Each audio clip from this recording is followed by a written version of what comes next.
Hello friends, welcome back to the channel. Today we are continuing the story, What If Naruto Learned the Hiraishin under Jiraiya Namikaze's Return. This is episode 8. If you're enjoying this fanfiction, make sure to smash the like button, share it with your friends, and subscribe with the bell icon so you never miss the next episode. Alright, let's begin episode 8. It was a peaceful day in Konoha, as the midday sun shone over the village. There was a slight breeze rustling through the entire area, cooling the slightly warm temperature and allowing the many trees that were located all around the village to gently sway.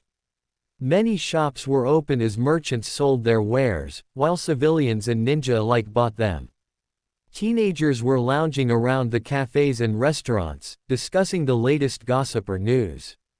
Altogether it was a very peaceful and calm day. Said peace was soon shattered as a black cat raced down the street, dodging civilians left and right as it weaved in between their legs. The cat was moving so fast one might think the hounds of hell were chasing it. Of course this could be a fairly accurate analogy, except rather than hounds it was 3 genin who were chasing it. The one in front had spiky brown hair and was wearing a blue scarf. His name was Konohamaru Sarutobi. The other male in the squad, who was slightly to the left of Konohamaru, was wearing glasses and had a perpetually runny nose. This boy was called Udon.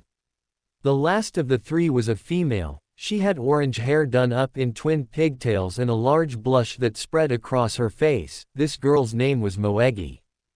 Together these 3 formed what had become known as the Konohamaru Corps, a name which they had gained in their younger days.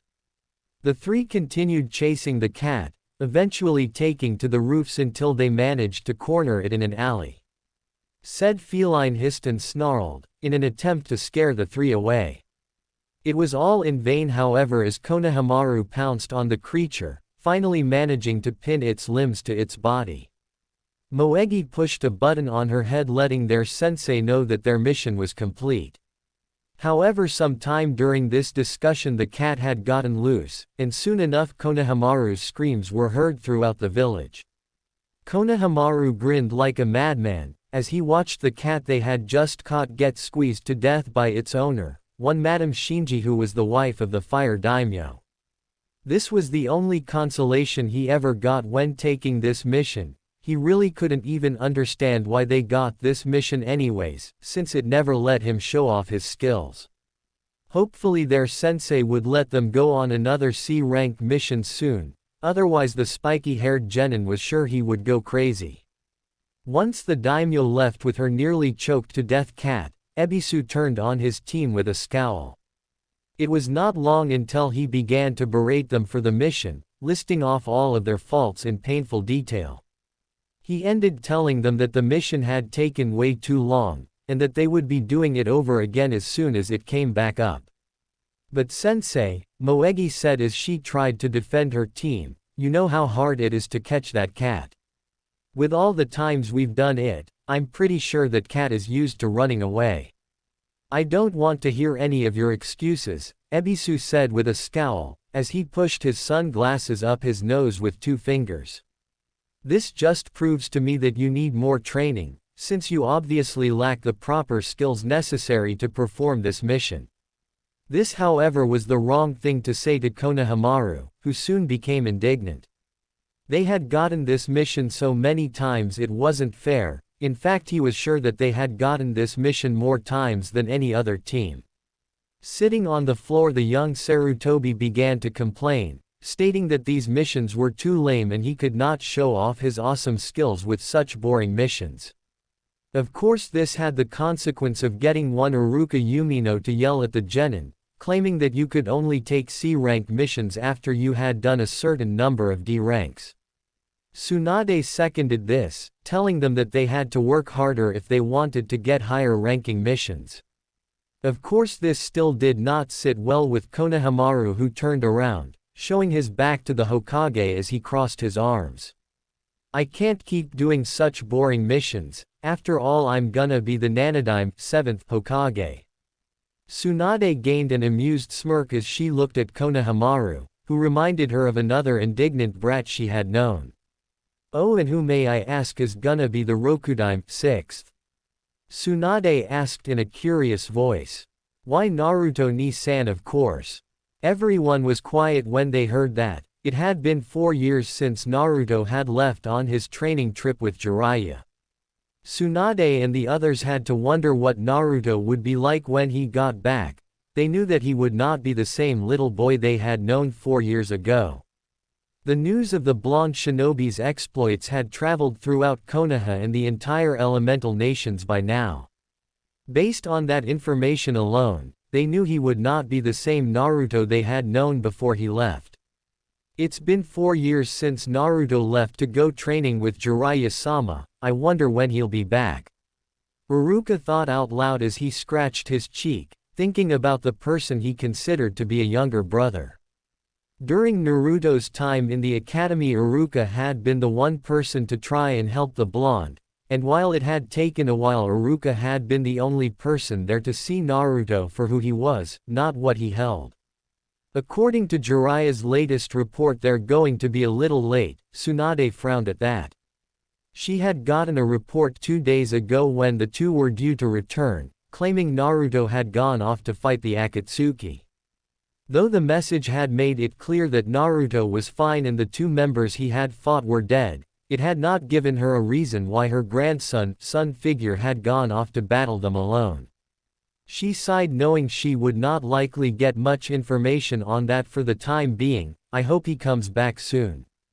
I really miss him, Tsunade admitted, with Iruka and her assistant Shizune nodding in agreement. As the day wore on, 2 figures emerged from the forests of Konoha. They entered the gate and stopped, letting their eyes roam over the village they had not seen in 4 years. The one on the left was fairly tall, standing at 6 feet 5 inches and carried a large scroll on his back. He had shock white hair that spiked up and trailed down to about mid-back. It was held up by a Ep-8 with the kanji for oil, the symbol for Mount Myobokuzen where the toads lived. He was wearing a red vest over a green gi and mesh shirt. On his feet were a pair of wooden geta sandals. On his face was red kabuki paint, which trailed down his cheeks. This was Jiraiya, the legendary Toad Sennin and self-proclaimed super pervert. On the man's right was another figure, this one standing at an even height of 6 feet. His hair was golden blonde, which was rare no matter which country you were in. The hair was spiky and went down to his shoulders. 2 large bangs framed his face, while several smaller bangs hovered just a little over his eyes. Holding up those bangs was a Ep-8 with the Konoha leaf symbol on it. The tie itself was black and the ends fell down to his knees. His clothing consisted of a pair of black shinobi pants, which were wrapped from mid-calf in white bandages that went into a pair of black steel-toed combat boots. His shirt was black skin-tight and sleeveless. Over it was what looked like a Jonin flak jacket in the Kiri style. However, unlike a flak jacket, this did not have pockets. Instead, right in the center of it was a round orb. Hanging around his neck and situated right above the orb was a crystal necklace, an artifact that had been passed down in the Senju family and originally belonged to the Shadaime. Around both his arms were white bandages. Over the bandages were black Anbu-style forearm protectors. His hands had a pair of dark orange fingerless gloves on, with steel plating on the back, one with the Uzumaki swirl and another with the Namikaze clan crest. Finishing off his look was a dark orange, sleeveless high-collared haori with black flames licking the bottom. This was Naruto Uzumaki Namikaze, the son of Kushina Uzumaki and Minato Namikaze. I can't believe it's been 4 years. Jiraiya turned to look at his student, who was wearing a nostalgic expression, and smiled. The boy had grown a lot in recent years, gaining strength even faster than his father had, when the Toad Sennin had taken Minato on a training trip. Yet even with all the sights they had seen and places they had been, the young man had still missed his home. Jiraiya assumed that the blonde got his love of Konoha from his parents. Like his father and mother, Naruto had inherited the will of fire that they had both been known for. Come on, Gaki, Jiraiya said as he pulled his scroll up before walking into Konoha. we need to see Suheim before she beats me to death for being late. Naruto grinned as he caught up to his sensei. You know she's probably gonna beat the crap out of you anyways, right? Knowing you, Ero-sensei, you're bound to make some perverted comment about her before long. One of Jiraiya's eyebrows twitched as a scowl worked its way on his face. Damn it, Gaki, how many times do I have to tell you? Stop calling me that. Naruto's grin widened. When you give up your perverted ways, I'll be sure to stop calling you that. The Toad Sennin snorted, like that will never happen. Naruto shrugged as if to say, then you shall forever remain Ero-sensei, before the two quieted down. Despite the many arguments they had, most of which revolved around Jiraiya's perverted nature, the man was still the closest thing Naruto had to a father. The blonde held a great amount of respect for the man. Though there was the occasional time where Jiraiya had incurred the wrath of the Udoma Rasengan enema, usually when he made a perverted comment about Naruto and or one of his girls. Now that the two were silent, Naruto turned his attention to the village populace, who he noticed were all staring at him. The looks ranged from shock, awe and disbelief, at least the men's looks did. The women were staring at him with unmasked lust, something that caused Naruto to shiver. He never understood how women could degrade themselves like this, offering their bodies to someone they didn't even take the time to get to know. It was almost enough to make Naruto feel some form of sympathy for Sasuke, almost. At least they're not fanboys, Naruto thought with a shudder. Shaking the disturbing thought off, Naruto channeled some chakra into his ears to listen to what the people around him thought about him. I can't believe it, it's Yondaime-sama. Yondaime-sama, he's returned from the grave. That's not Yondaime-sama, that's Naruto Namikaze-sama, he's Yondaime-sama's son. Naruto, you mean that loud brat who was always playing pranks? No way. You obviously haven't heard about what he did in Kiri. Who cares what he did or whose son he is, he's hot. I wonder if he'll let me have his children. Naruto shivered at the last comment. It was things like that that gave women such a bad representative. He couldn't really see how these women could say something like that. They didn't even see him, just his name. Well, it seems like you're quite popular with the ladies, Gaki, Jiraiya said with a lecherous grin. He too had noticed all of the looks his student had been getting. It was something that made him both proud and jealous. You know, Minato was also quite the lady killer back in his day. Yeah, well, you know as well as I do that a snowball has a better chance of surviving in hell than these women have of ever getting with me, Naruto said with conviction. I won't date a fangirl who only cares about my clan name rather than me. I will only ever marry someone who loves me for me, and can see me for who I am. Jiraiya just shrugged at that. He knew of his student's desires to be with women who loved him. The kid had always been something of a romantic that way. It was another thing Jiraiya was sure he had gotten from Minato. That man could have had so many women it wasn't even funny, yet even after he had been given clan status he refused to marry anyone other than Kushina, since she was the only one who did not care about him being Hokage or a clan head. Thinking about love and women brought a perverse giggle to his lips. Naruto didn't need fangirls anyway since he already had 3 beautiful ladies who Jiraiya was sure would marry him eventually. I hope you're not thinking any perverted thoughts about me and the women in my life, sensei, Naruto said in a threatening manner. The blonde grinned when his sensei shut up. The last time Jiraiya had thought of the blonde and his girls in said blonde's presence, let's just say he had not been able to sit for a month.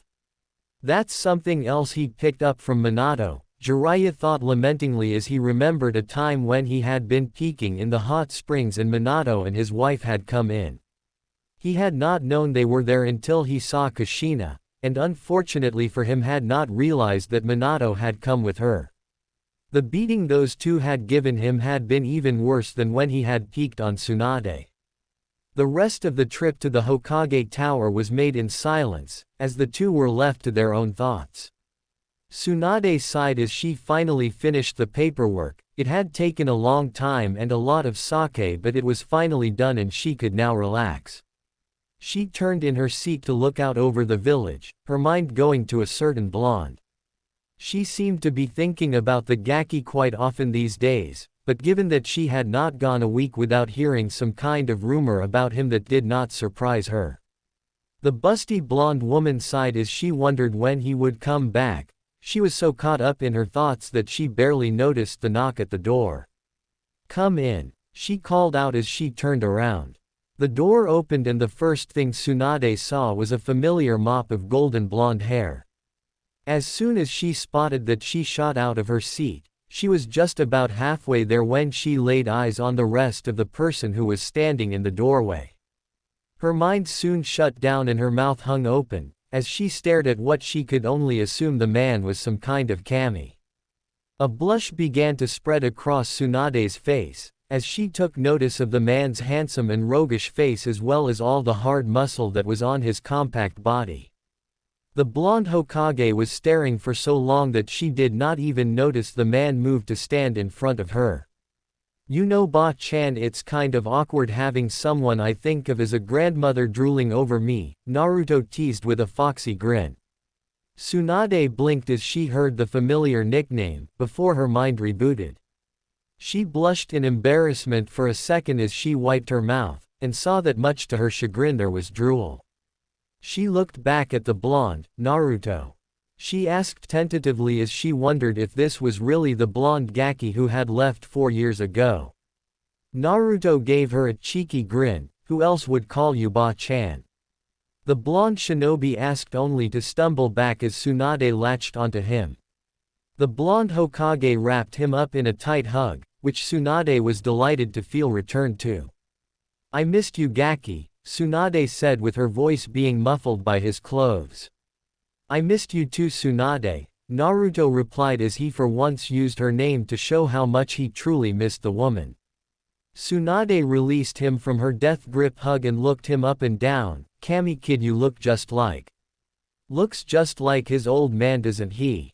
The two blondes turned to see Jiraiya grinning at the pair. It was one of the only times Tsunade ever saw the man grin with something other than perverseness. "He does," Tsunade replied. "I almost didn't recognize him if it were not for the whiskers." "I know what you mean," Jiraiya replied. "He's been mistaken for his old man several times. I remember this one time when we were on the border of Tsuchi no Kuni."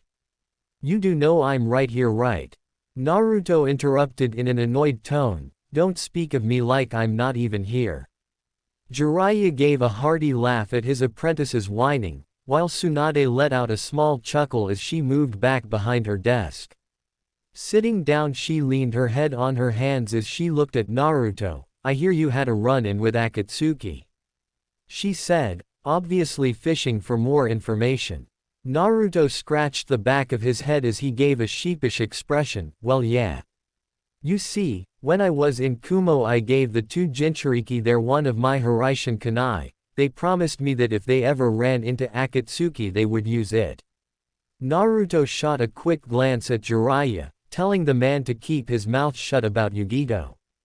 Right now there were too many variables to let anyone know about his relationships. If people like Danzo found out Naruto knew, he would have to deal with a whole new set of problems. Tsunade sighed and closed her eyes. She probably should have known that would happen given Naruto's protective nature.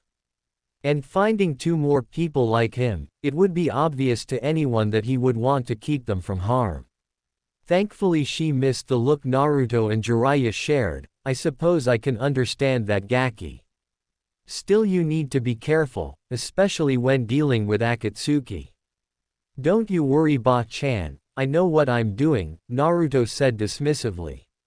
Tsunade eyebrows twitched at her name, but figured she could let it go just for today.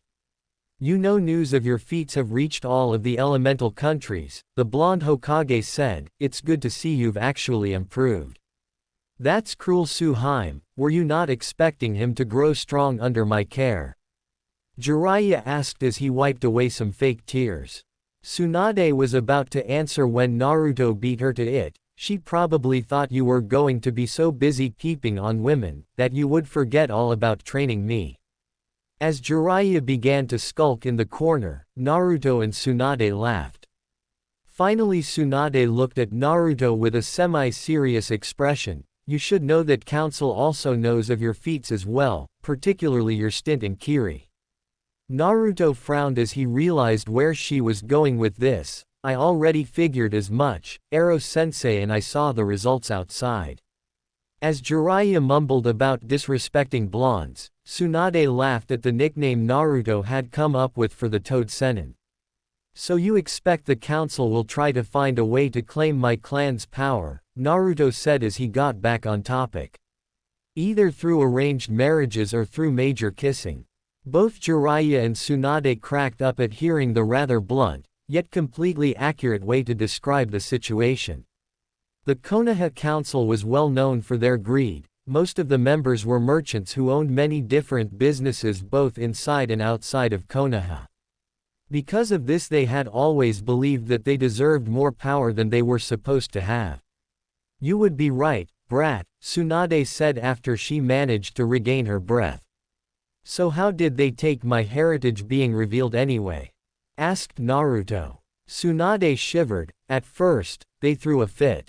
Even when I showed them the marriage contract between Minato and Kushina, your blood test and your birth certificate, they were fighting tooth and nail to not let you claim your inheritance. It wasn't until I told them of what you did in Kiri that they had a change of tune. I see, Naruto sighed before looking over at Tsunade. Speaking of blood tests, I was wondering if I could get the test to see if someone has a Kekkei Genkei done. Tsunade blinked in surprise. You think you have a bloodline? She looked over at Jiraiya and glared. She had not heard of this in the reports she had been receiving. Jiraiya noticed this and paled. Thankfully Naruto saved him. To be honest, I am not sure if it is a bloodline or not, Naruto said with a shrug. But by combining water and wind I can create Hyoten Jutsu. To emphasize his point, Naruto held out his hand, and Tsunade gasped as she saw the water molecules in the air form a sphere of water in Naruto's palm. It was just like her grand uncle's ability. However, if she was shocked by that, then what happened next nearly gave her a heart attack. The water began to freeze, turning into a crystalline sphere of ice. Naruto looked at the sphere before throwing it out the window. I also have the ability to use Ranton, storm release, which is a combination of water and lightning.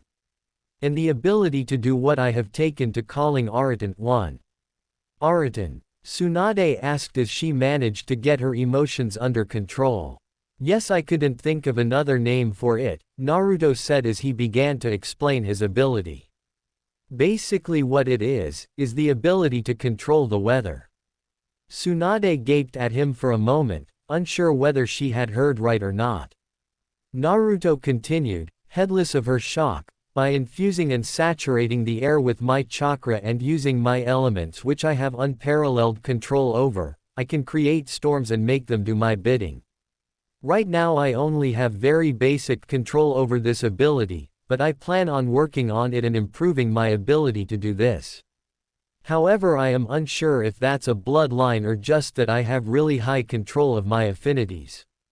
Tsunade closed her eyes and took several deep breaths, in an effort to not hyperventilate at hearing of the blonde shinobi's abilities. I see, I suppose we can do a blood test later. Now Tsunade was interrupted from her speech by a knock at the door. Tsunade-sama, Sakura said as she opened the door, without waiting for permission to enter. I have those files. She trailed off as her eyes landed on the blonde Adonis who was talking with Tsunade. Like Tsunade before her, the pink-haired girl's mind shut down. Her mouth hung open with a drool coming out of it, and a huge blush spreading across her face making it match her hair. Naruto could even see a trickle of blood running down her nose. Naruto looked at the pink-haired girl in amusement as he walked over to her. You know it's impolite to stare at Sakura-chan, Naruto said as he closed her mouth with a click. Sakura's face felt like it was on fire as the blonde hunk called her such an affectionate suffix. Then she blinked for a moment as she realized there was only one person who had ever called her that. Naruto? She asked in a mixture of shock and lust. The one and only, Naruto said with a grin, so how have you been? Sakura blushed as she tried to regain her bearings. I've been good. While the two former teammates were catching up, Jiraiya informed Tsunade of the things he had left out in the reports on the blonde training. Most of what he said was information she already knew, however some it was pretty surprising. Had she not already known of Naruto's exploits, she would have no doubt been shocked. As it was, she merely nodded at the information before getting the Uzumaki Namikaze heir's attention. Naruto, said the blonde, turning to look at Tsunade, before walking over. I had planned on having you tested today, however given what I know and what I've just been told I think I'm going to have your test tomorrow. Naruto nodded his head. That's fine, I'm guessing since Kakashi is outside your window, that he is going to be the person who tests me. Sakura looked at Naruto in shock. How could he know if Kakashi was there? Sensing chakra was one of the hardest abilities if you were not a natural sensor type. Kakashi, having heard the blonde's words, stepped into the office and gave an eye smile, though a part of him wanted to have a heart attack when he saw Naruto. It was only his experience as a Jonin that kept him from being shocked by his students' looks. It's quite impressive that you were able to sense me, Naruto. You seem to have grown quite a bit. I look forward to seeing how strong you've become. Naruto grinned. So am I, though it looks like we'll have to wait. Naruto stopped his speech for a moment as his eyes momentarily widened in remembrance. I almost forgot I have a present for you, sensei. Naruto reached into his pouch and pulled out a little red book and tossed it over to Kakashi, saying the Cyclopean ninja looked at it as if it was the holiest of grails. Thank Naruto, Kakashi said as he cuddled the newest edition of the Ika Ika collection to his chest, making Naruto's sweat drop, while the two females glared. No problem that one was actually mine, but I don't care for smut so I never got to reading it. Naruto's statement caused the two women in the room to look at him with an almost newfound respect, however one person did not like their art being insulted. Hey, watch what you're saying, brat, that's my art you're talking about, Jiraiya said to his student with a light glare. Naruto just grinned. Your art is crap, or have you forgotten that my book has sold 4 times more than all your books combined? While Jiraiya grumbled about blonde, disrespectful Gaki's getting all the luck, the other 3 in the room looked curious. What book did you write, Naruto? Asked Sakura. If it was porn or something similar he was going to get a pounding hunk or not. Show those perverts who's boss. Inner Sakura ranted as she made several punching motions. I'm glad you asked, Sakura, Naruto said as he pulled out a blue book, with the picture of a woman wearing blue clothes on it. The moment the two women saw what it was they appeared right in front of Naruto, with their own copies of said book magically appearing in their hands. You wrote this? Sakura breathed as hearts appeared in her eyes. This is my absolute favorite book. Tsunade squealed as she held it out for Naruto to sign. Can you sign it for me? Mine too, asked Sakura as she held hers out as well. Sure, Naruto said with a grin as he looked over at his sensei, who was currently crying anime tears. So tomorrow at Training Ground 7 I assume? Naruto asked after he handed both women their books. Yes, Tsunade answered as she cuddled her book to her chest, unknowingly imitating a certain Cyclops. It will be at 9 a.m., don't be late. She glared at Kakashi to let him know who she was talking about. The Cyclopean Jonin gulped and gave her a nod. Since everyone already knows about my heritage, can I live in my parents' house?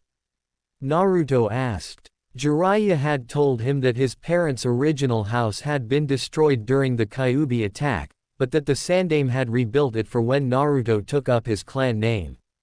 Tsunade nodded since there was no point in denying Naruto what was his. Of course, I assume you know where the key is. In response to her question, Naruto walked over to the picture of his father. Taking the picture off, Naruto set it aside as he bit his thumb. He swiped his blood over the blank area, causing a seal to shimmer in existence. Soon both the seal and the wall faded out, revealing a small cupboard. Naruto reached his hand into it, and pulled out a key.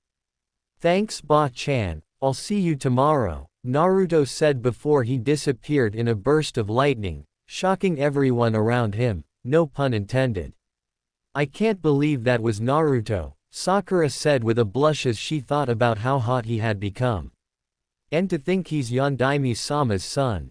Jiraiya snorted, "I'm surprised you guys couldn't even figure it out until someone actually told you.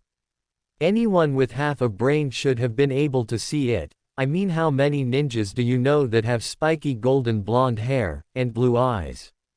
Sakura looked down at the ground, knowing that Jiraiya was right. She and all the other people of this village had been foolish for not being able to see the obvious. "Now that that's over with," Tsunade said before turning on Jiraiya with a glare. Said man felt a shiver run down his spine, as the temperature began to drop nearly 60 degrees. "What's this I hear about you making my godson star in your porn movie?" she asked in a menacing voice as Jiraiya backed away. Sakura looked at the man in disgust, though a part of her could not deny that she wondered what it would be like to sleep with Naruto. A part of her was even thinking about seeing the movie, now that she had heard Naruto was in it. An image sprang into her mind of a Naruto, causing her to sway on her feet as a trickle of blood ran down her nose and her eyes glazed over. Meanwhile, Kakashi had to hold in a giggle, lest he also incur the blonde Hokage's wrath. He had of course seen the movie she was talking about. While one part was jealous of the blonde, another part of him could not help but feel proud of Naruto. "And now Suheim, let's be rational here." Jiraiya held out his hands and waved them in front of his face. He soon found himself backed into a wall. With nowhere to go, he did the only thing he could think of: mercy. He squeaked. "Sorry, all out of mercy," Tsunade replied as she sent a chakra-enhanced fist to Jiraiya's gonads. Boom! Naruto stopped his walk for a moment to look at the Hokage Tower, where a rather loud explosion had just sounded. He chuckled when he saw his sensei fly off into the distance. "I swear that man will never learn." He continued on his walk, which was farther away from Konoha's epicenter than any other place he had been to. Minato had built his family's house behind the Hokage monument, wanting to keep the secrets to his and Kushina's jutsu away from prying eyes. Naruto had heard from Jiraiya that the house had been a wedding gift to his mother, which had been a little while after his father's name had been given clan status. Naruto finally found the house, which was protected by a high wall and gate that he could not see over. Looking at the gate, Naruto recognized several seals that were on them as security seals. However, he knew instinctively that this was not his father's work. Aside from the fact that they were not very advanced, they were also a little sloppier than what he would expect from a seal master. He shrugged this off. It would just mean he would have to create his own security network. Walking up to the gate, Naruto took out the key, biting his thumb and swiping his blood on the key. As his wound healed with a slight hiss, the blonde put the key into the lock and turned it. There was a clicking noise as the key turned. Naruto pushed the gate open and could not hold in the whistle that escaped his lips. The house was as large as the Hyuga estate by any means, but it was definitely one of the larger houses Naruto had seen. It looked to be about 3 stories, and was made in a mixture of traditional Japanese and Western-style architecture. Naruto smiled as he made his way towards the house, using the same key that had opened the gate to open the front door. Stepping inside, Naruto looked around. He was currently in what seemed to be the living room. It was a fairly spacious room, with several comfortable-looking leather couches that were surrounding a coffee table. A little to the left and hanging on the wall, was a very large flat-screen television.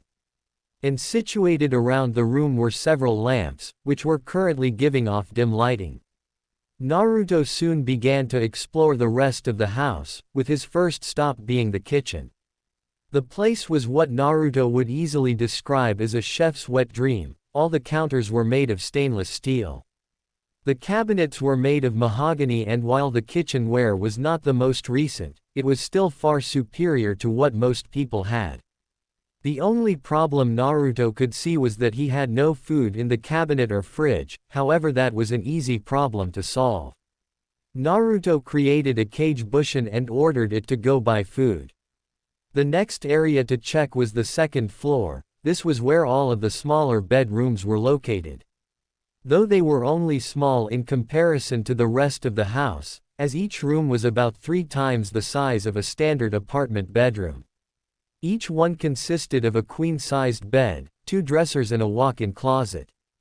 They also each came with their own bathroom, which had a shower-bath combo that could even act as a personal jacuzzi. There were 10 of these rooms in all, enough to hold a decently sized family. Walking up the stairs, Naruto reached the master bedroom. This room was not just located on the top floor, but was in fact the entire 3rd floor, and could in many ways be considered a house unto itself. In the left-hand corner near the entrance sat several leather chairs, which were arranged in front of another television.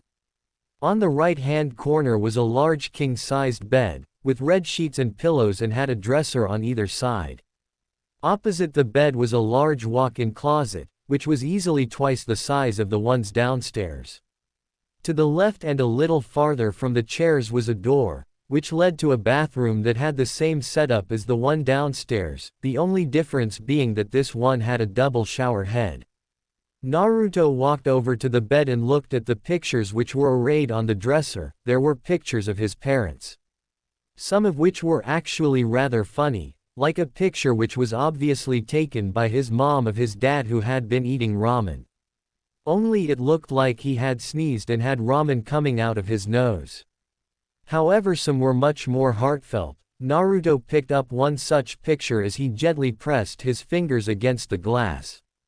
It was one of both his parents. Kushina had both her hands on her belly, which was bulging and clearly showing when she was pregnant with him.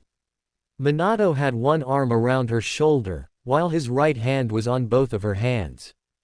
Both of them were smiling, looking for all the world like a young couple who was not about to suffer untold tragedy. Naruto wiped away the tear that threatened to fall from his eyes. The thought of having a family was nearly overwhelming to the blonde. However, he knew better than anyone that dwelling on the past got you nowhere. Better to look towards the future than to ask yourself what ifs and what could have been. Besides, Naruto thought with a small smile, he already had 4 amazing women who he planned on marrying. They had become his family now, and with luck he would eventually have children with them and finally have the large family he had always dreamed of. Sighing, Naruto put the picture down and left the room. There was only one more room to check out. The basement. Thanks to the seals his father had put up in the basement, it had been able to survive the Kyuubi attack intact. Or at least that was what Jiraiya told him. According to him, his father had taken extra precaution when designing the seals for the basement. Since the place was going to be where his father and mother studied seals, or sparred and practiced jutsu. However, Jiraiya was not sure of the state, since he was not able to actually enter the basement due to the seals keeping him and everyone else out. Naruto walked down the stairs and opened the door, before a large grin formed on his face. The basement was split into 4 different sectors, the first being the library, which was filled with what looked like thousands of scrolls, with all kinds of knowledge from jutsu to weapons forging and even some on civilian faculties like gardening. There was a large dojo that had an array of different weapons mounted on the wall, and Naruto noticed self-repairing seals on the floor, ceiling and wall. On the left was what looked like an office. Naruto could see that it was where his father had studied and come up with new seals and jutsu. The last area looked like it was where said jutsu were practiced. It was a gravelly area and had several training dummies to launch jutsu at. Naruto also noticed this area had self-repairing seals as well. He would not be getting any sleep tonight, Without using hand signs, Naruto created around 500 cage bushins and had them head into the library to read. The next Naruto awoke as the sunlight streamed in through his room. Sitting up in bed, he stretched himself out, listening in satisfaction as his bones and joints popped. He looked over at the clock on the dresser. It currently read 6 a.m. Despite only getting around 4 hours of sleep, Naruto felt completely refreshed, the benefits of being a Jinchuriki.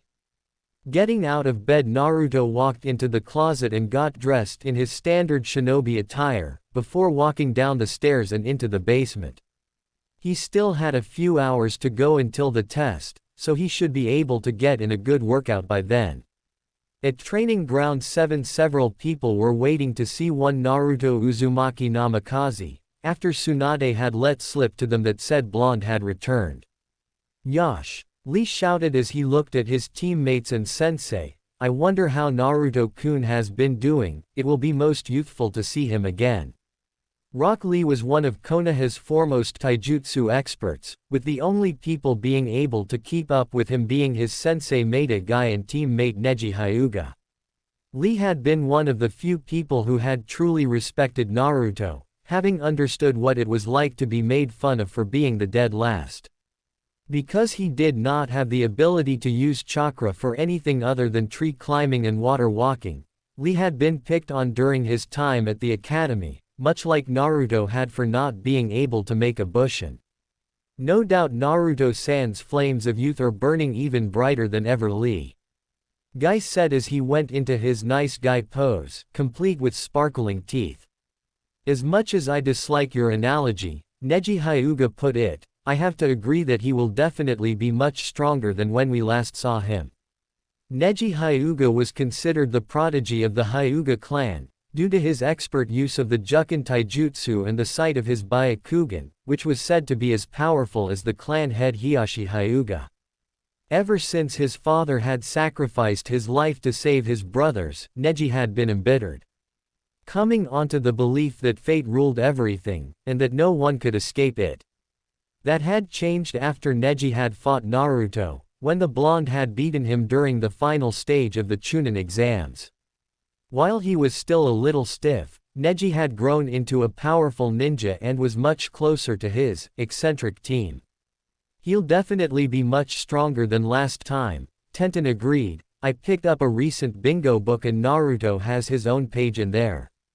He's being called the Nadaime Kuroi Senku. I hear Iwa is even thinking of giving him a SS class ranking, and several countries have a surrender on site order if he catches them. Tenten Higurashi had never had as much interaction with Naruto that her other two teammates had, however the blonde had earned her respect and gratitude after he had beaten Neji. That respect had only climbed when she had heard that Naruto was not only the son of the Yondaime, but also Kushina Uzumaki, who had been well known for her ninjutsu and kenjutsu. Ooh, to have such a youthful nickname! Lee shouted as he put a fist near his face, and his eyes seemed to light on fire. I must work hard so that I may get my own youthful nickname. And if I cannot do that, I will run around Konoha for 2 days on my thumbs. And if I cannot do that, I will. As Lee and Guy began to go off on one of the youthful rants, Tenten and Neji ignored them and made their own conversation. I wonder what Naruto's gonna be like now. Ino wondered as she looked at her two companions. With all the rumors going around, I'm sure that he's going to be much different from what we remember. Ino Yamanaka was the heir to the Yamanaka clan, a clan well known for their mind jutsu. During the academy days she had been one of Naruto's many detractors, oftentimes making fun of him when he was unable to do something right. After Naruto's heritage had been announced, Ino had felt terrible for the things she had done and said to her fellow blonde. She had told herself that from now on she would not judge people, without getting to know them first. What do you think about your forehead? Ino asked as she turned to Sakura. Sakura did not say anything, however at the mention of Naruto her face turned a bright red. I think he's going to be even more troublesome now than he ever was. even more than when we were at the academy," Shikamaru said from where he lay on the grass. Shikamaru Nara was the heir to the Nara clan. Like other people from said clan, Shikamaru was the definition of lazy genius. It was nearly impossible to get him to do anything. The only people who could make him stop his cloud watching were his mother, Ino, and Tsunade. Despite his lazy demeanor, Shikamaru was considered to be one of the most intelligent members to ever come out of the Nara clan.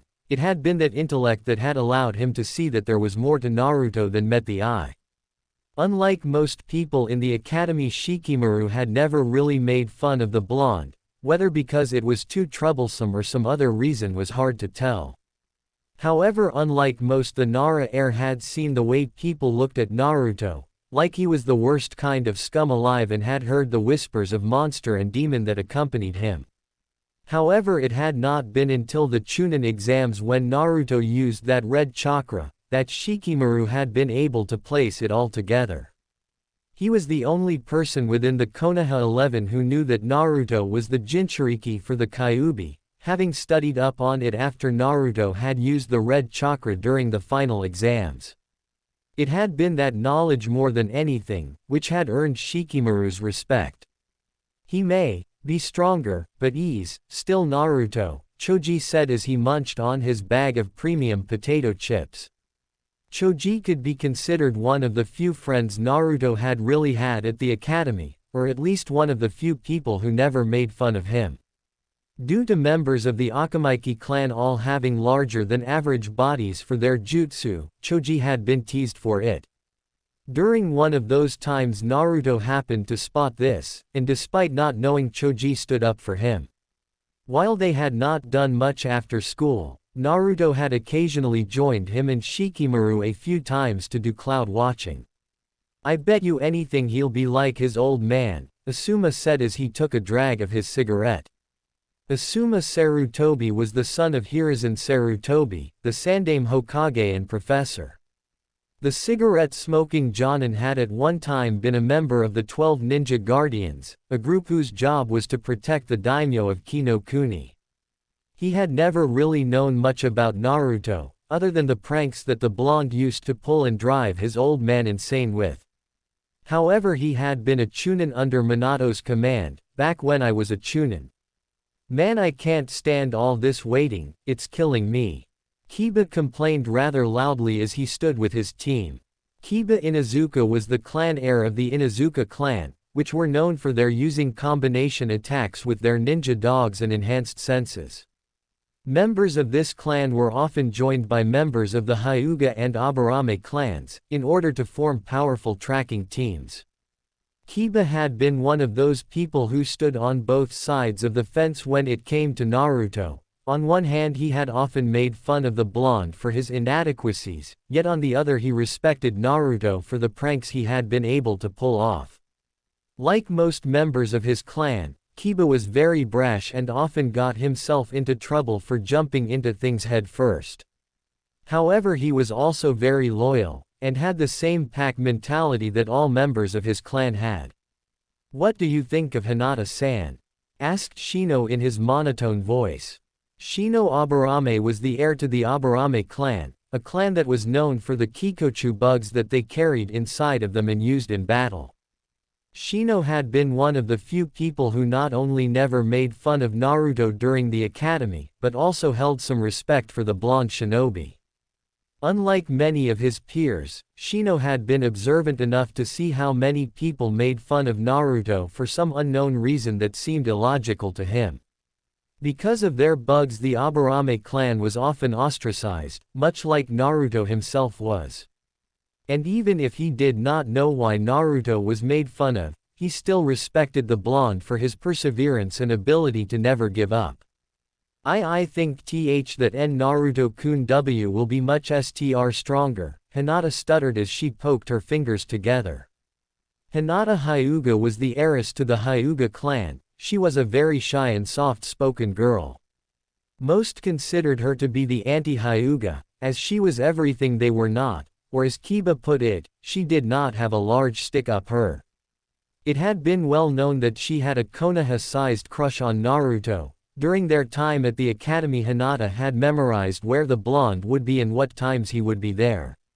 She would often follow Naruto wherever he went, and was always watching him from the shadows. The past 4 years since Naruto had been gone, Hinata had made strides to change herself and grow stronger. Though she remained extremely soft-spoken. Kurenai Yuahi looked over her students with a smile. The beautiful red-eyed woman was known throughout Konoha as the Genjutsu mistress for her powerful and inventive genjutsu. Though she was even more renowned for her aversion to perverts, and the powerful and potentially deadly pervert-killing genjutsu she had created. Unlike many of the other Jonin, she did not know all that much about Naruto, having never really interacted with him. Though she did remember the many pranks the blonde had pulled, and while she would not admit it, she had found a lot of them to be quite funny. A little ways away from the Konoha 11 stood 5 other figures: Iruka, Shizune, Kakashi, Jiraiya and Tsunade. Shizune was standing by Tsunade's side as always. She had been disappointed when she heard that Naruto had come back and she was not there to see him. Hopefully she would get to see her brother figure today and see how strong he had become. Iruka was standing near a tree, as he anxiously waited for Naruto to show up. Tsunade and Jiraiya were both standing next to each other, wearing surprisingly similar smirks, though they were for slightly varied reasons. Kakashi was as always reading his new book with a giggle, causing many of the women near him to cast glares his way. At 9 a.m. exactly, all those present spotted the figure emerging from the tree line on the opposite side. Shizune, Sakura, Ino and Tenten all found a rather large blush spreading across their faces as they stared at the blonde Adonis. Hinata, who had had her Byakugan on, spotted more of the blonde than the others and let out an eep before passing out from blood loss. Even Kurenai, who was currently dating Asuma, found it hard to keep the heat from rising to her cheeks.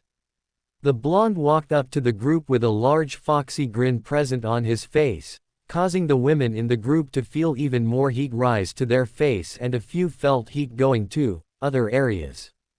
"Yo, I hope you guys have been doing good while I've been gone," Naruto said while the others stared at him. For a moment no one said anything, most wondering who this person it was. It was not until they saw the telltale whisker marks that they realized who they were staring at. Most could not believe that Naruto, who had been nothing more than a shrimp, was now what many women would consider a kami on Earth. Even knowing what he had done and his now famous reputation, did not change their shock at seeing such a dramatic physical change. The silence was broken when Lee appeared in front of Naruto, in his nice guy pose. "Yosh, Naruto-kun, your youthful flames have truly grown stronger. I look forward to sparring you. And if I cannot beat, I will." Naruto stopped Lee's speech with a raised hand as he chuckled. It seemed that some people would never really change.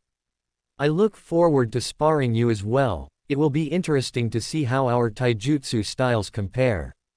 As if a dam had opened, the rest of the Konoha 11 rushed over to Naruto and began to bombard him with questions, barely even letting the blonde get a word in. Off to the side, Tsunade and Jiraiya smiled at seeing how all of Naruto's friends reacted, and how happy they were to see him.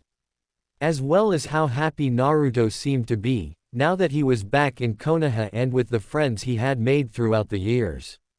Tsunade gave them a little bit of time to talk, before deciding to get the test started.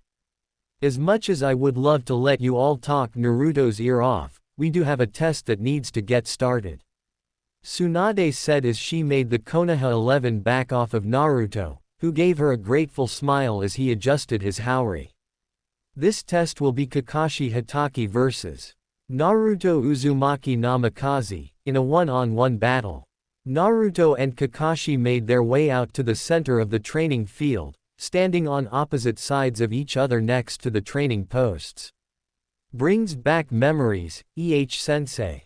Naruto asked with a smile as he looked at the middle training post, remembering when he had been tied to it when he and the other members of Team 7 had failed their genin test. "It does, doesn't it?" Kakashi said with an eye smile as he too remembered his times on Team 7. Both when he was a child under Minato, and again when he was the sensei of Team 7. Now then remember to come at you with the intention to kill, Naruto finished with a smirk. If you want me to fight without restraint, then you're gonna want to reveal that eye of yours. Otherwise you might not actually live. You know, Kakashi said as he lifted up his Ep-8, allowing his red Sharingan eye to show. Somehow I think you may be right. Are both fighters ready? Asked Tsunade, who received a nod from both of them. Then Hajime, Naruto and Kakashi kicked off the ground and launched themselves at each other, as they began a taijutsu battle. The two soon began trading blows as they attempted to land a hit on the other, Naruto using his father's style and Kakashi using a mixture of the Uchiha style and the Hitaki style. For a while this went on with neither being able to really land a hit on the other. Naruto was faster than Kakashi and had far better reflexes. However, Kakashi had the Sharingan, which allowed him to keep track of Naruto's movements and predict where he would be next. On the sidelines, the Konoha 11 was watching the battle with shock. They knew Naruto had gotten strong. Given the rumors and news that had spread throughout the elemental nations, it was impossible not to. However, hearing that strength is far different than actually seeing it. He's fast, Neji commented as he turned on his Byakugan. My eyes can't keep up with Naruto and he's not even going all out. Tenten turned to Neji in surprise, he's really that strong. Neji nodded, I also noticed several weights and seals on his persons, and I get the feeling this is not as fast as he can move with those weights on. While Tenten gaped at Neji, Lee was covering his eyes with an arm as he cried. To think Naruto-kun has gotten this strong, it is most youthful. He brought his hands up in the air, before bringing a fist in front of his face. I will increase my training and try to strive to fan my flames of youth just like Natuo-kun. If I can't do that, then I will do 4,000 laps to Suna and back on my hands. That a boy, Lee, Guy said as he got into his nice guy pose. It's good to see you trying to stoke your youthful flames. I will help you, and if you cannot do 4,000 laps to Suna, I will do 7 million push-ups on my thumbs. Guy sensei. Oh Lee. Guy sensei. Lee. Guy sensei. Lee. The two were soon hugging, which caused a genjutsu complete with crashing waves and sunset backdrop to appear behind them. Everyone who was within range of this nightmarish sight were soon on the ground, screaming as they tried to claw their eyes out in an effort to rid themselves of the sight. Several ninja, including one Kurenai Yuahi, were trying and failing to dispel said illusion, much to her horror and confusion. Neji and Tenten, who were used to it, just sighed, as they looked back at the battle. Naruto frowned as Kakashi blocked his kicks, before moving in to counter-attack him with a thrust to the solar plexus. Naruto twisted his body to the side as he dodged the attack, before spinning on his feet and launching another kick at Kakashi. The two had been fighting for around 15 minutes now, which in the shinobi world was a long time. Neither had gotten a good hit on each other. However, Naruto had not just been fighting with no plan. The entire time he had been analyzing his opponent's moves and reaction time given to Kakashi by the Sharingan, and decided it was time to take it up a notch. The battle began to play a different tune as Naruto switched styles, whereas before his moves were fast but predictable. Now his moves had turned into his namesake, coming at speeds that very few would ever be able to match and at angles that were impossible to predict. In other words, Naruto's attacks became a literal maelstrom. After Naruto had reviewed his battle with Sasuke and studied what he could find on the Sharingan, Naruto had realized that the Dojutsu had one major flaw. They were susceptible to attacks that had no style to them. Every fighting style always had a set of stances that one would attack from, the most obvious being the ready position for the Gakken that Guy and Lee used. This is what allowed the Sharingan to predict an opponent's attacks, and make effective counter-attacks by showing them where the chakra was going to be next. But if there was no style of fighting used, then the attacks would be impossible to accurately predict, since not even the one they were fighting knew what they were going to do next. The style Naruto was now using could be considered more of a lack thereof. It was a style that he had created, with the help of Jiraiya. It was Naruto's counter to the Sharingan, though he had never used it on a Sharingan user before. Still, he figured now would be the best time to unveil this style, rather than wait until he ran into Sasuke or Madara and used them, only to find out it didn't work. Naruto threw the Cyclopean Jonin a punch to the solar plexus, when Kakashi went to swat the hand away. However, Naruto changed tactics. Moving his hand under the Kakashi's, he grabbed it and pulled the Jonin into a knee. Kakashi was able to counter it, however he was not able to do anything when Naruto switched tactics again. Moving his leg up, then down and smashing a foot into Kakashi's stomach, bending the cycloptic Jonin over as he attempted to regain his breath. He got back up and was just in time to dodge another attack, only to get hit by a punch that suddenly came at him from under the other attack. You do realize that Naruto is an S-rank ninja, right? Everyone turned their attention to Jiraiya. As good as Kakashi is, he is still only a ranked.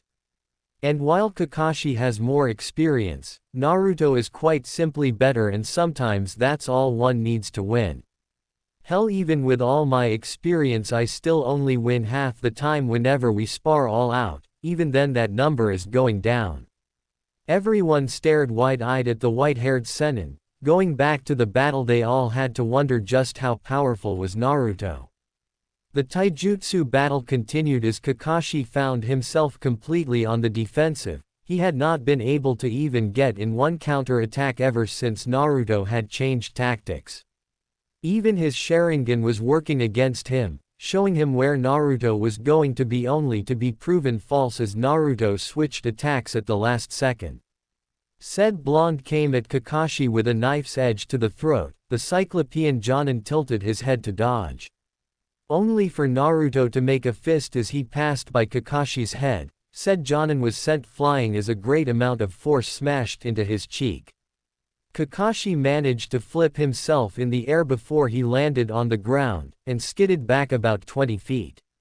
He winced as he felt the stinging on his cheek. Wiping his hand along his mouth, he looked at it and saw that he was bleeding. "How did you hit me?" Kakashi asked with a mixture of pride and curiosity in his voice. "I didn't," Naruto said with a smirk. Seeing his sensei's confusion, he decided to elaborate. "When you dodged my attack, I merely added my wind element and released it as my fist passed by your head. It made it seem as if I hit you when in truth you dodged. That's ingenious." Asuma spoke as his cigarette dropped from his mouth in shock. Every turned to Asuma. "To use wind chakra in such a way, it's like the perfect counter to the Sharingan." "What do you mean?" asked Ino, who had seen what Naruto did, but was not exactly sure what it was she was supposed to be seeing. "He calls it wind fighting," Jiraiya answered for Asuma, making the Konoha 11 look at him. Naruto took the basics that he had heard about Suheim's super strength technique. However, rather than put all his chakra into a single tenketsu point and released it at the point of impact, Naruto uses his wind chakra and continuously pumps it through his tenketsu to make a more wide-scale attack, without losing any of its power. Many people could not help but feel shocked as they looked at Naruto, who was currently smirking. "So that's lesson number 1, taijutsu," Naruto said with a smirk. Kakashi gave him an eye smile. "Then we'll be going on to lesson number 2, genjutsu." Kakashi went through a few hand seals before he and everyone else disappeared. Naruto looked around curiously as he wondered what was going to happen. Naruto. Naruto turned his head, and despite knowing this was a genjutsu, felt his heart lurch. Standing in front of him was Yugito. However, she was missing her left arm. One of her eyes was hanging out of her socket and she was pierced with a sword thrown into her stomach. Naruto, why couldn't you save me?"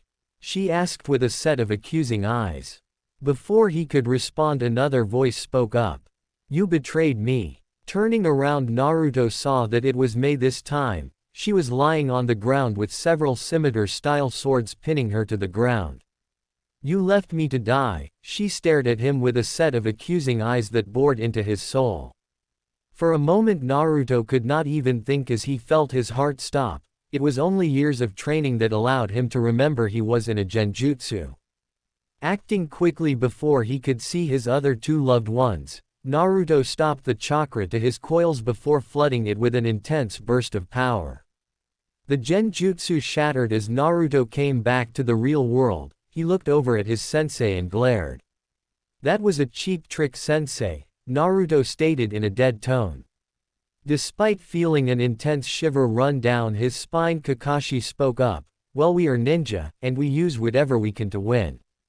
Naruto grit his teeth for a moment before sighing. Kakashi was right after all. I suppose, then allow me to introduce you to my favorite genjutsu. Naruto held out his hand and a set of seals began to glow along his arm and ring finger. Kongongyu number jutsu. Bringer of darkness. That's Nadaime-sama's most powerful genjutsu. Kurenai said in shock. Naruto is supposed to be terrible at genjutsu, so how can he do this? Fuiinjutsu, Jiraiya answered her question. Because Naruto is unable to do genjutsu, he tried to find a way around it. He did this by creating several seals, one that creates a specific set of hand seals for certain genjutsu he thought would be useful, and another that simulated perfect chakra control so that he could use the genjutsu. Everyone was shocked when they heard what Naruto had managed to do with seals. No one had known what they could do.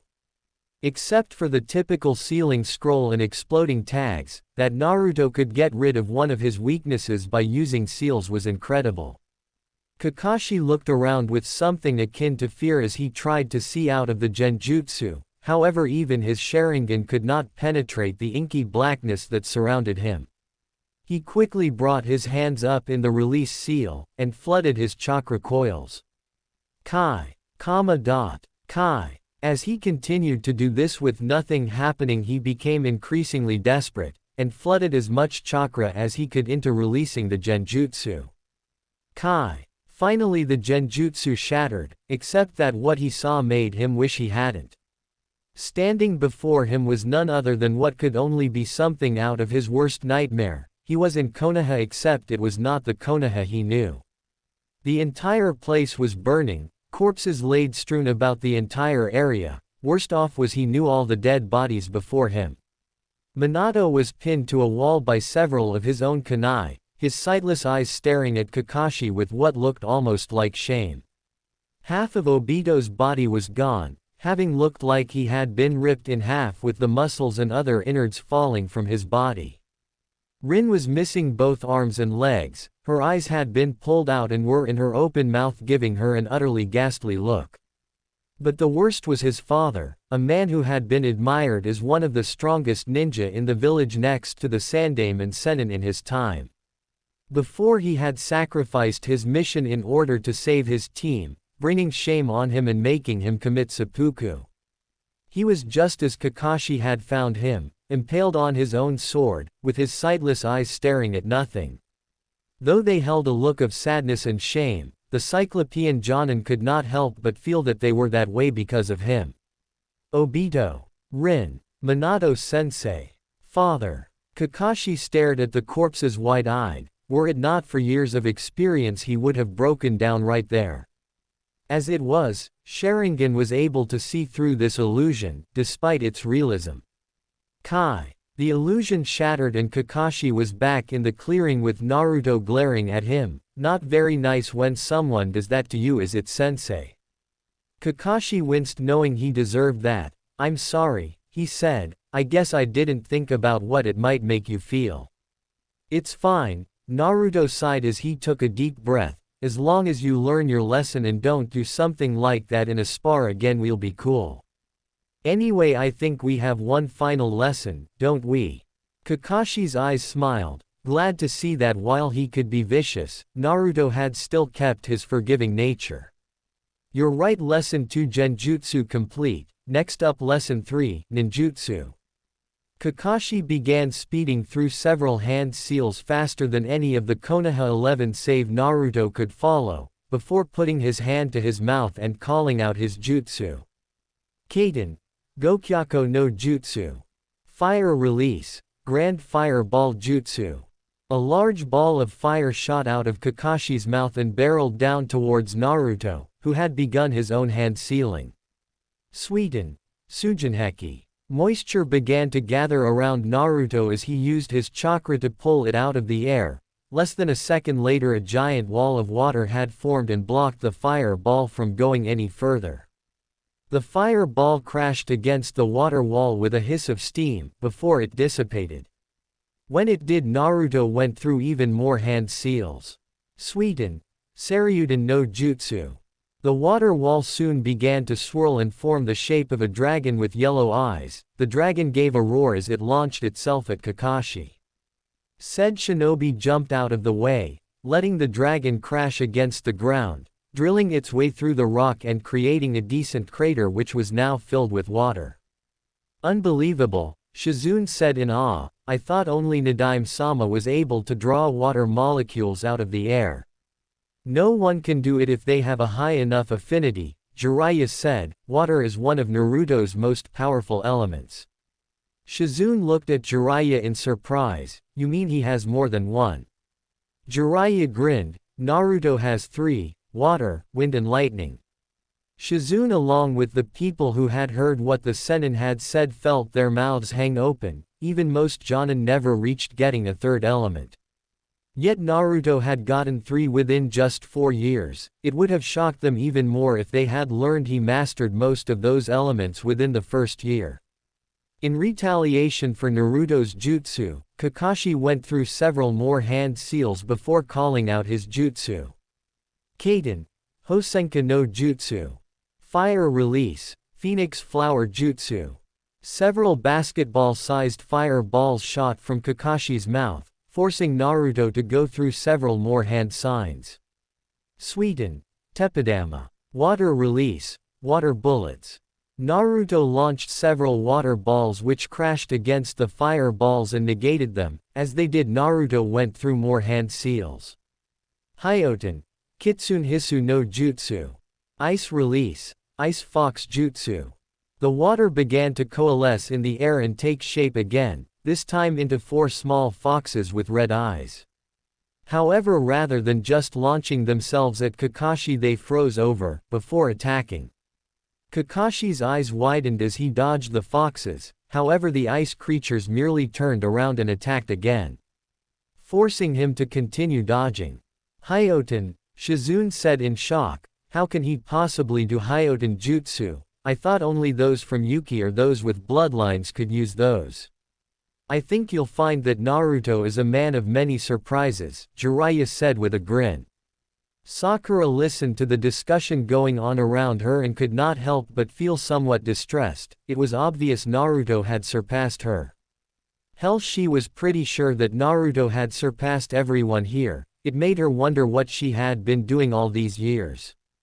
It felt as if her teammate had left her behind again, and she was still running to catch up. Getting tired of constantly dodging the foxes, which seemed to have an almost limitless energy and knew where he was even after using a Kariwimi. Kakashi went through several hand seals, calling upon his only original jutsu. Reikiri. Lightning Blade. Lightning formed on Kakashi's hand, and as the next fox came up to him, he sliced at it, breaking the fox into pieces. Kakashi continued this until he had destroyed the last one. He was just about to look for Naruto when he felt cold steel on his neck and froze. Looking down, he saw a tri-pronged kunai right next to his jugular. Looks like I beat sensei, Naruto said with a smirk. The cycloptic Jonin looked at his sensei's famous kunai in shock, before he started chuckling. When did you mark me? Kakashi asked curiously, knowing that Naruto had not thrown the kunai since he had not seen it. During our taijutsu battle, Naruto answered, I marked you when I grabbed your arm. Kakashi looked at his sleeve and found that he did indeed have the Hiraishin seal on the sleeve of his shirt. Kakashi chuckled, looks like you really have grown, and you've already surpassed me. Naruto grinned as he pulled his kunai away and put it in his pouch. Thanks sensei. The two walked back over to the stunned crowd, who were staring at Naruto like he had grown a second head. What? Naruto asked with a confused expression as he tilted his head to the side. All the girls there bit their lips in an attempt not to glomp the poor boy and shout, "Kawaii." Kiba snorted, "What? He just kicks Kakashi's into next week and all he says is, what?" Several others nod at this, however Naruto just rolls his eyes. Hello S-class ninja here. Tsunade looks at Naruto as she starts speaking. You really have gotten better. I think it's safe to say Genin does not suit your skills anymore. Tsunade pauses for a moment, however due to the fact that we have yet to test you in the field with our joining I can only grant you the rank of Tokubetsu, Special Jonin. Though that should work until some of the other Jonin rate your skills. You're just giving me this rank so that I can suffer through council meetings, aren't you? Naruto deadpanned. Part of the prerequisite for being allowed a seat on the council if you were the last of your clan was to be at least of Tokubetsu Jonin rank. Tsunade smirked. Now why would you think that? You don't think I would do something so cruel to someone I consider a son, would you? Yes I think you would, Ba-chan. Naruto answers. Great, this is just what I need. Having to sit through a bunch of meetings with greedy old bastards, who can't even shit without help. Everyone laughed at Naruto's description of the council, many feeling that it was slightly true of the civilian side. Think of it this way, Tsunade said, at least you're getting experience for when you become Hokage. That's right, Naruto groaned, when I'm Hokage I'm gonna have to deal with this shit even more. Maybe I should just not be Hokage, I'll let Konohamaru take the title when he is ready instead. Oh no you don't, Tsunade said, I have waited too long to retire. When you're ready you're gonna take that damn title off my hands so I can relax. Naruto pouted a bit before he gave her a mischievous grin. Well, I suppose I can do that. After all, you're getting too old for this job, Ba-chan. Everyone stepped away from Tsunade, who had gotten a tick mark on her head. Naruto however continued on as if oblivious to the woman's growing anger. I mean, who knows, you might even bite the dust before Konohamaru's ready. In fact, I think we should put you in a retirement home right now. Boom. Naruto jumped out of the way just in time to dodge one of Tsunade's punches. Careful, Ba-chan, wouldn't want you getting cramps at your age, Naruto said with a laugh. God damn brat. Stand still and take your punishment like a man. Tsunade yelled as she tried to smash Naruto's face in. Naruto merely laughed at her as he continued to make fun of the enraged woman. Everyone else sweat dropped at seeing Tsunade trying to kill Naruto. Tsunade chugged down her saucer of sake before slamming it down onto the table.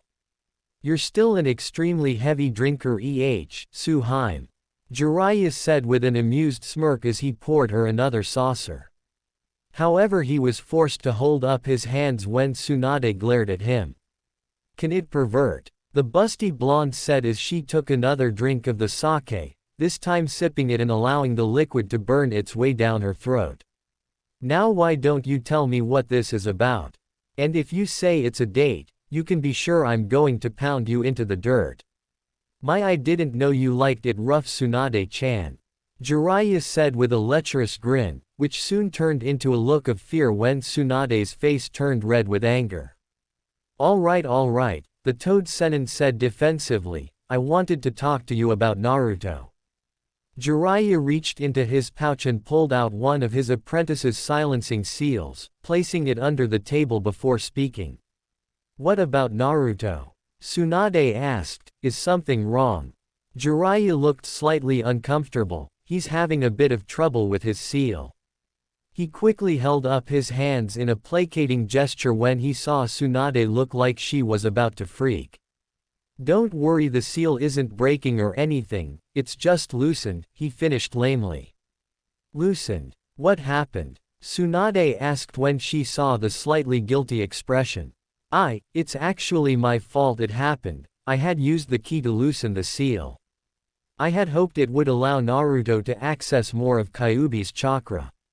Flashback. Jiraiya groaned as he pushed himself on the ground. Looking up, he found himself petrified as he gazed at what had almost killed him. Or rather, who had almost killed him. Naruto was currently in a vicious battle against Yugito and B, who had pushed him out of the way, and the battle was not going in the favor of the other two Jinchuriki. The Kyuubi's chakra had completely covered Naruto's body, mixing itself in with his blood, and had burnt off all of the boy's skin. Not that you could even see the skin, since the chakra was so thick it actually looked similar to the full transformation that Yugito and B could do. Outlining Naruto's form were what looked like fox bones, giving Naruto an even more menacing appearance. His eyes were glowing white, and his teeth looked like large black fangs. Behind him were 7 fox tails which were currently swishing back and forth in an agitated manner. Jiraiya was not quite sure what had happened. One moment he was loosening the seal to allow Naruto better access to Kyuubi's chakra. The next moment all hell had broken loose, with the vile power exploding out of Naruto in an uncontrolled manner.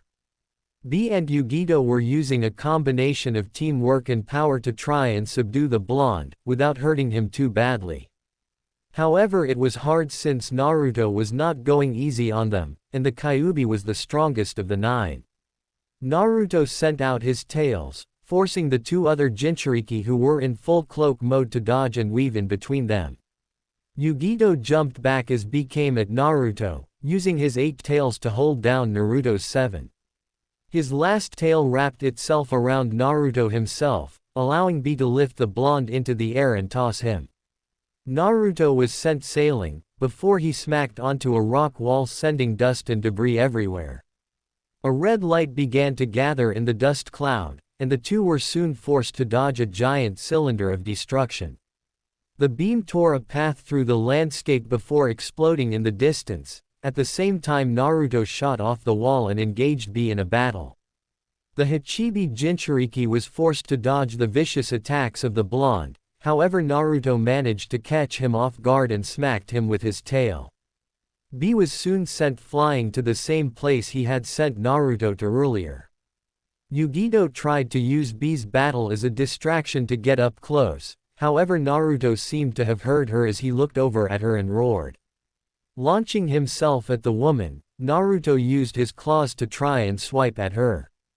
Yugito did her best to dodge, while trying to get Naruto to come back to his senses. "Naruto-kun, you have to control yourself," Yugito yelled in her semi-demonic sounding voice, "don't let all that power consume you."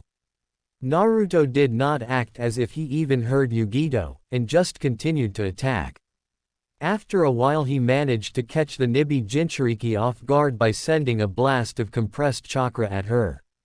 It smacked her dead on and sent the young woman into a rock face. Yugito coughed as the force of the impact created a large crater.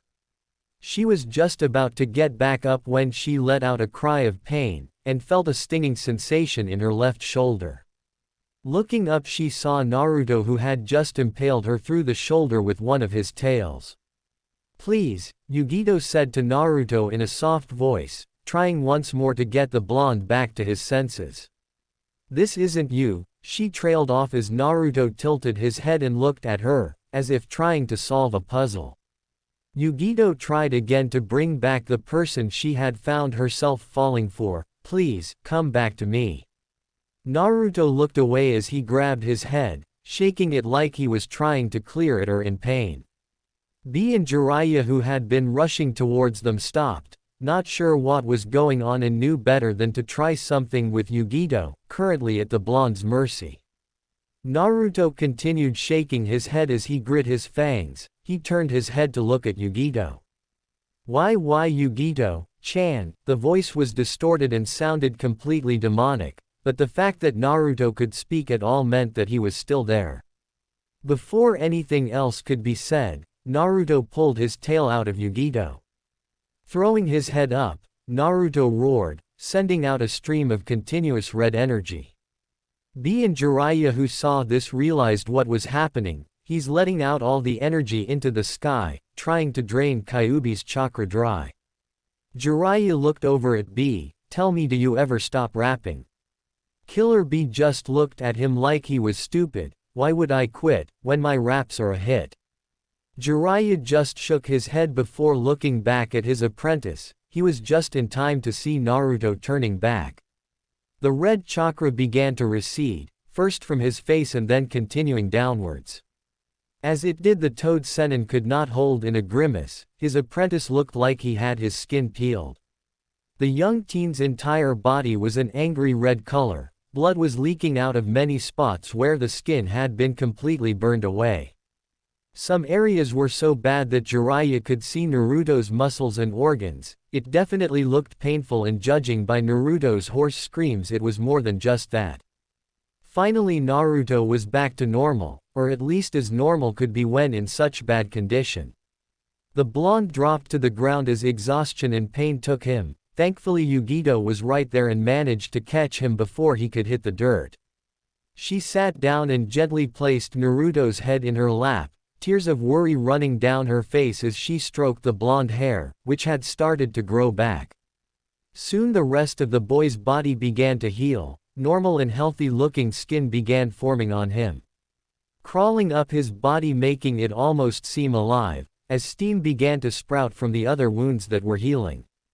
Naruto opened his eyes and saw Yugito's tear-streaked face over him. Despite his hand feeling like a 200-ton weight, the blonde managed to lift it up.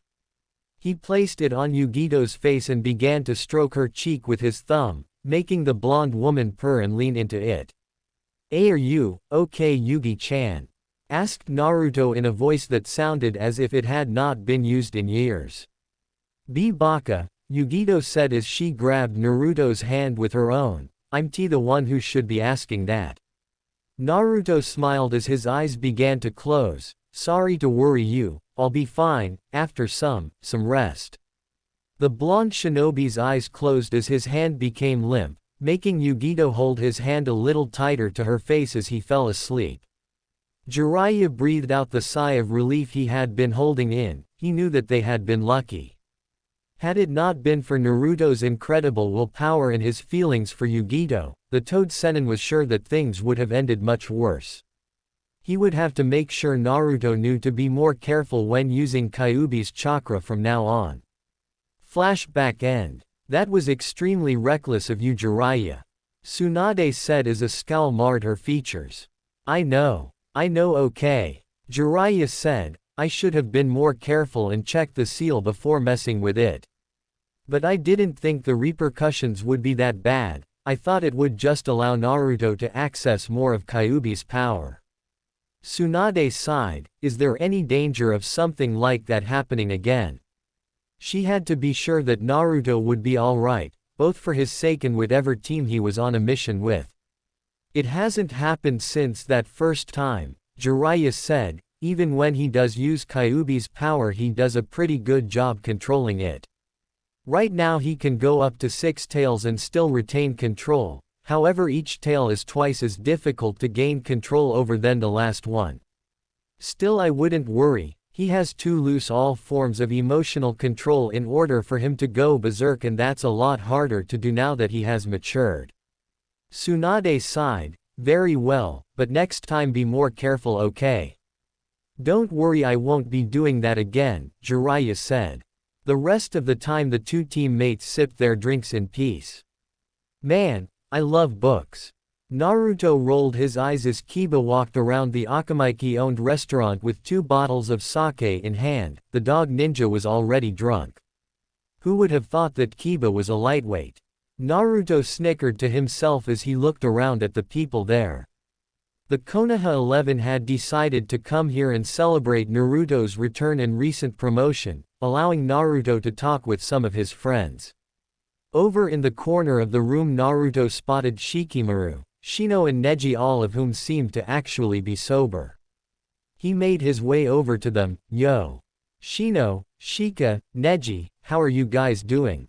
We are doing pretty well, Naruto-san. Shino said as he looked at the blonde through his goggles. at least that was what it looked like. It was hard to tell with Shino. I take it these last 4 years have been good then? Naruto asked as he took a small sip of his sake. Nothing too troublesome has happened if that's what you mean, Shikamaru said in his lazy drone. It has been pretty quiet without you in Konoha, Neji put in as he picked at his food. Yeah, well, not many people can live in a place like I can, Naruto said with a small smirk. That's true, you seem to make trouble everywhere you go, Shikamaru said with a mumble of a troublesome blonde. As the conversation continued, Naruto looked out over the small group of people. Lee was talking with Tenten as he made enthusiastic gestures. Naruto could not make out the entire conversation, but he had heard something about youthful parties in the discussion. Ino was currently talking with Sakura, who had managed to thankfully drag the platinum blonde away from Naruto a few minutes ago. Kiba was still running, stumbling around with alcohol in his hands. Choji was not surprisingly over by the food table, eating to his heart's content. In fact, the only person who seemed to be missing was Naruto-kun. Naruto paled as he turned around, to find a drunk Hinata trying to make her way towards him. Truth be told, Naruto was not quite sure what to make of the lavender-eyed girl. He had not really had much interaction with her other than her blushing and fainting whenever she was near him. It had taken time talking to various women and learning what he could about interacting with them, that he had realized the girl had a crush on him. However, there was a problem with this. The simple fact was Naruto did not have any romantic feelings for the girl. She was his friend and he would not deny she was physically attractive, however she was just not the kind of woman he looked for when looking for a relationship. The girl soon stumbled into him, forcing Naruto to wrap his arms around her so she would not fall. This, however, proved to be a mistake, as she pulled his head down so it was next to hers. Have I ever told you, how much, just as the girl looked like she was about to kiss him, when thankfully her head dropped and she fell unconscious. Naruto breathed a sigh of relief as he lifted the girl up. He looked over at Neji and gestured to Hinata. Hey Neji, do you think you could? Yes, I will take her back home, Neji replied as he took Hinata from the blonde. Neji shook his head. I wonder what Hiyashi-sama will think when his daughter comes home passed out from drinking. Probably something along the lines of picking up on Tsunade's bad habits, Naruto said with a small chortle. She is learning from Hokage-sama, Shino said. Naruto perked up at this. Really, I thought Sakura was the only person she was teaching. No, Ino is learning from her too, Shikamaru said with a groan. She's picked up that troublesome woman's bad habits. Oh, she's started to drink and gamble as well? Naruto asked with a grin. Worse, Shikamaru falters, shuddering down his spine. She seems to have picked up the habit of beating us men every chance she gets. Naruto laughed and was just about to say something when. No, Lee, don't drink that. Naruto turned around just in time to see Lee drink some sake Kiba had offered him. There was one moment where it seemed like time stood still, right before Lee became a whirlwind of action and mass destruction. Naruto sighed as he threw off his clothes, before laying down in bed.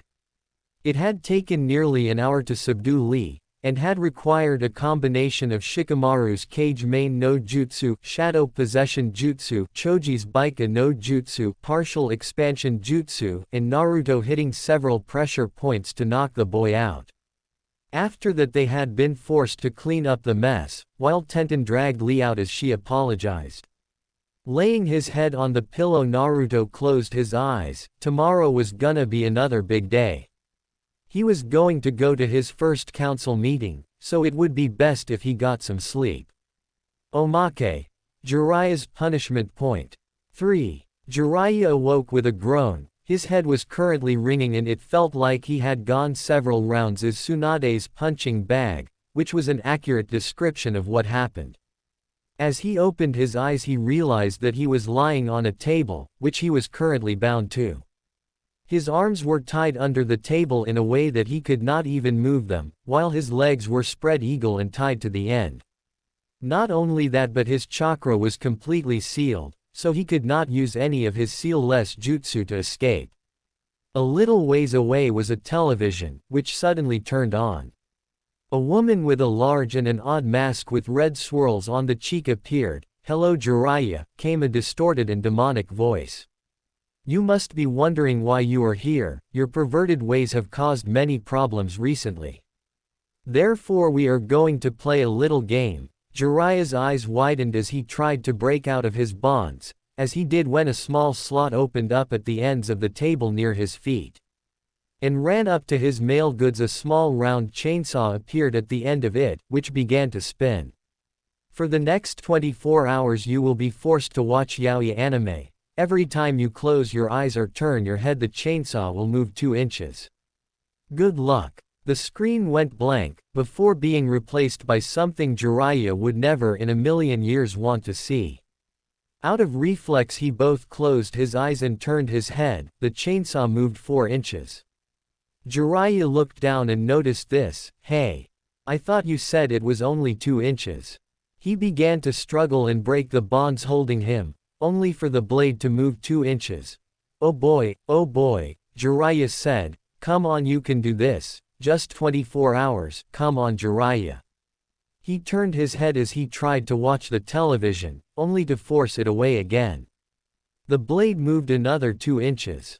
For the next 24 hours, Konoha was host to ghastly screams, making many people quickly assume that Konoha was becoming haunted. And cut. That's a wrap for this chapter. I hope you all enjoyed it. For those of you who are getting worried for Jiraiya, this will be the last of his punishments, and the poor Toad Sage will be officially off punishment, until he does something stupid like peeping on the hot springs. So it looks like the manga is actually kicking up. A lot of things are happening. Though I'm feeling a love-hate relationship with it right now, mainly because it looks like Kishi killed Konan, who is tied for first place with Mei and Yugito for my favorite woman in Naruto, which means 2 of my favorite women are dead. As for Nagato being an Uzumaki, if you think about it, it's not that hard to realize that. I mean, they had Kushina as Kyuubi's Jinchuriki along with another Uzumaki, so using this as a convenient plot makes sense. It could also be foreshadowing events to come, though we'll have to wait to see if that's true or not. 1. Aritan. This basically means storm release, much like Rantan does, however it is fundamentally different. Naruto does not make jutsu with this form of elemental manipulation, but rather uses the elements and his chakra to quite literally control the weather. With it he can do anything as simple as forming thunder clouds, to creating monsoons, hurricanes, tornadoes, thunderstorms with hailstones, and any manner of powerful destructive weather patterns. Make a note that this ability is more powerful at sea, where Naruto has the entire ocean at his disposal. Until next time, peace. And that's the end of episode 8. How did you like this episode? Tell me in the comments, do you think Naruto is becoming a true Namikaze with the Hiraishin? If you want episode 9, then please like this video and comment, next episode. Thank you so much for watching. Don't forget to subscribe and hit the bell icon. I'll see you in the next episode. Take care, bye.